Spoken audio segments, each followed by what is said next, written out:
అందరికీ నమస్కారం. ఎక్స్‌ట్రీమ్ ఆధ్యాత్మిక ఛానల్‌కి స్వాగతం, సుస్వాగతం. ఈ నెల మీనరాశి వారికి ఎలా ఉందనేది తెలుసుకుందాము. మీనరాశి వాళ్ళు అందరికీ కూడా చాలా అనుకూలంగా ఉందనే చెప్పుకోవాలి. శుభకార్యాలకు ఎక్కువ వెళ్తూ ఉంటారు. శుభవార్తలు ఎక్కువ వింటూ ఉంటారు. దాని తర్వాత ఉద్యోగం వచ్చే అవకాశాలైతే ఉంటాయి. పిల్లలకి ఉత్తమ శ్రేణి అవార్డులు వచ్చే అవకాశాలైతే ఉంటాయి. గిన్నీస్ బుక్ రికార్డు కొట్టే అవకాశాలైతే ఎక్కువ ఉంటాయన్నమాట. సంతాన ప్రాప్తి. ఆదాయంలో చూసుకుంటే ఖర్చు ఎక్కువ పెడతారు, కానీ అలాగే సంపాదిస్తారు. ఆరోగ్య విషయానికి వచ్చేసరికి అన్ని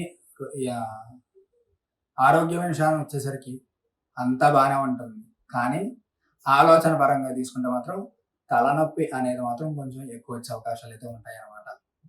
వీళ్ళకి ఎలక్ట్రికల్ డిపార్ట్మెంట్లో లేదా వైద్య రంగంలో లేదా విద్యా రంగంలో ఈ మూడిట్లో కూడా ఎవరైతే ఇప్పుడు దాకా కింద స్థాయిలో ఉన్నారో వాళ్ళు ఈ నెల నుంచి పై స్థాయికి వెళ్ళే అవకాశాలు అయితే ఉంటాయి.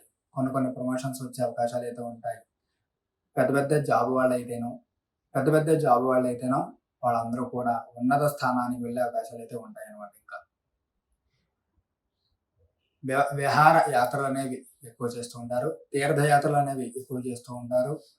మనశ్శాంతికి కావలసినటువంటి పనులు ఏవైతే ఉంటాయో అవన్నీ కూడా మీరు చేస్తూ ఉంటారు అన్నమాట ఈ యొక్క జూన్ నెలలో.